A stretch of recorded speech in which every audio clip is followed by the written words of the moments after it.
여러분 반갑습니다. 여러분의 반도체 오빠 천만쌤입니다. 이제 어느새 또 이제 저녁 시간이 다가왔는데 한번 또 살펴보도록 하겠습니다. 오늘 우리 국장은 코스피가 2594.36을 가리키네요. 0.61% 빠졌습니다. 빠졌고요. 오늘은 개인들이 6,978억 정도 매수했고 외국인들이 3,766억, 기관애들이 3,498억, 3,766억 매도를 했습니다.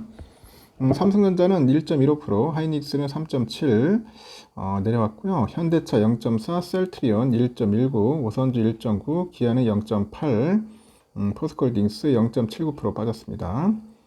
반면에 LG엔솔은 3.9, 삼바가 0.3, KB금융이 2.4% 이렇게 올랐네요. 보니까 하여튼 코스피가 생각하는 것만큼 하여튼 오늘 좀 빠져서 좀 아쉬웠어요. 좀 아쉬웠고 코스닥은 778.24네요. 0.35% 빠졌고 외국인들이 918억, 기관이 91억 정도 매도를 했습니다. 반면에 개인들이 1012억 정도 이제 매수를 했죠. 알테오젠, 에코프로비엠, 에코프로, 엔캠, 리가캠, 바이오가 좀 올랐습니다. 알테오젠이 좀 많이 올랐네요. 2.6%. 그리고 아까 리가캠이 4.4% 올랐고 HLB는 3.5% 빠지고 클래시스 2.68, 휴젤이 2.1, 삼천당제약 5.9, 리노공업 1.28% 빠졌습니다. 해외는 어떠냐 봤더니 오늘 중국 상해지수는 4.59% 올랐네요. 심천종합 8.89% 상승했고요. 근데 홍콩은 항생은 9.41% 빠졌어요. 오늘 홍콩 H는 10.17% 거의 뭐 폭락을 했네요. 홍콩은 거의 뭐 9%, 10%씩 빠지고 일본 니케이는 1% 하락을 했고요. 지금 베트남은 뭐 0.16% 정도 올랐네. 베트남도 좀 뜨긴 뜨는 것 같은데 모르겠네. 하여튼 대만 쪽은 0.4% 빠졌습니다. 대만. 하여튼 아시아권은 그러니까 중국만 좋고 나머지는 뭐 별별이 없었다. 그렇게 보시면 될 것 같습니다. 하여튼 중국만 날아다니는 모습이고 오늘 환율은 1348.20, 2.2원 올랐습니다. 2.2원 올랐고 달러 인덱스 102.36을 가리켰다. 이렇게 보시면 될 것 같습니다. 지금 보니까 코스피 2600 깨지니까 궁지에 몰린 B2 뭐 그런 이야기가 있어요. 여러분들 절대로 그 B2 하시면 안 됩니다. B2는 금물이다. 코스피가 이제 2600선 아래로 밀리다 보니까 반대 매매 규모도 좀 늘고 있습니다. 지난 9월 27일 날 31억 원에서 지난 2일에는 156억 원까지 이제 급증을 해요. 지난 8월 5일에 블랙 먼데이 그 직후로 크게 늘고선 두 달여 만에 가장 큰 폭으로 늘어난 규모입니다. 그리고 금투협에 따르면 지난 7일 위탁 매매죠. 위탁 매매. 그 매매 미수금 대비 실제 반대 매매 금액은 그 78억이에요. 78억 원으로 사거래 만에 100억 원 밑으로 내려왔고 다만 지난 9월 27일 31억 원에 그쳤던 반대 매매 규모가 30일에 73억 원. 이 일에는 156억 원이죠. 하여튼 하루마다 2배씩 뛴다. 그렇게 됩니다. 지난 2일에는 156억 원은 지난 8월 5일 블랙 먼데이 이후로 최대 규모고 당시 반대 매매 금액은 8월 6일은 433억 원, 7일 날은 214억, 8일 날 130억, 9일 날 251억, 10일은 107억. 이렇게 5거래일 연속 수백억 원대를 기록한 바 있습니다. 미수금 대비 반대 매매 비중도 지난 2일 1.7%로 8월 9일 이후 최고치를 기록을 했어요.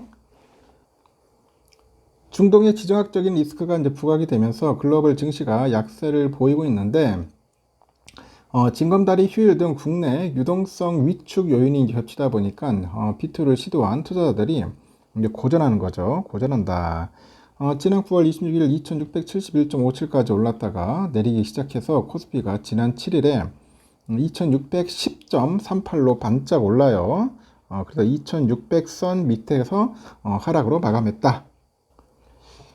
코스피 시장에서는 지난 9월 30일 이후 개미들이 이제 순매수 금액은 2조 7,893억이죠. 순매수를 했어요. 같은 기간 외국인들이 1조 6,134억, 기관 애들은 1조 4,021억 순매도를 했죠. 다만 개미들이 그 비트 열기는 식지 않은 것 같네요. 반대 매매 급증으로 위탁 매매 미수금이 이제 줄어든 반면에 신용거래 융자 잔고가 지난 8월 블랙 먼데이를 기점으로 줄다가 9월 19일 날 미국 연준의 빅컷 이후로 다시 이제 증가세죠. 신용거래 융자 규모는 지난 7일 기준으로 17조 7,656억 원으로 지난 9월 5일 이후로 최대치입니다.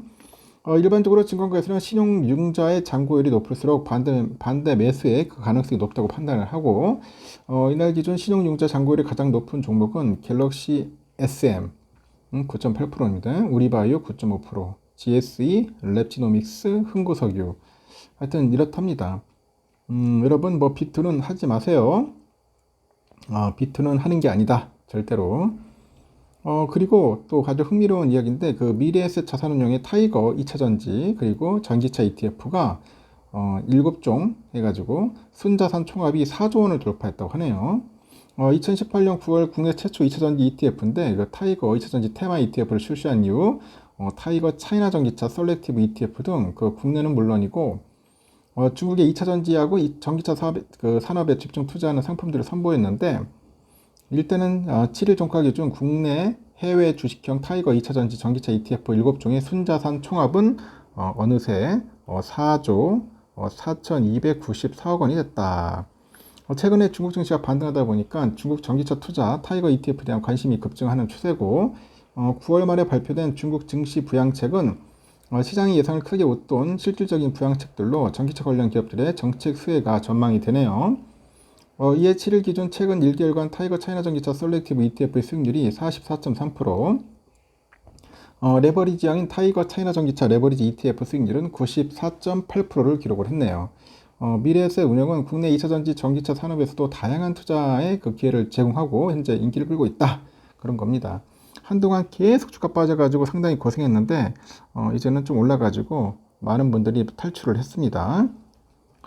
그리고 우리 삼성전자는 여러분 아시다시피 현재 63,300원 63,300원에서 마무리됐습니다. 오늘 뭐 59,900원까지 갔었는데 살짝 올라가지고 마이너스 700원으로 63,300원으로 마무리됐고요.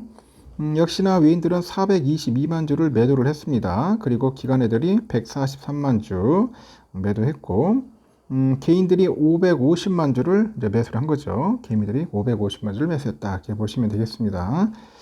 그리고 CT 애들이 161만 주, 멜린치 96만, 모건이 69만, 골드만 14만 이렇게 해서 매도를 했다 보시면 될 것 같네요.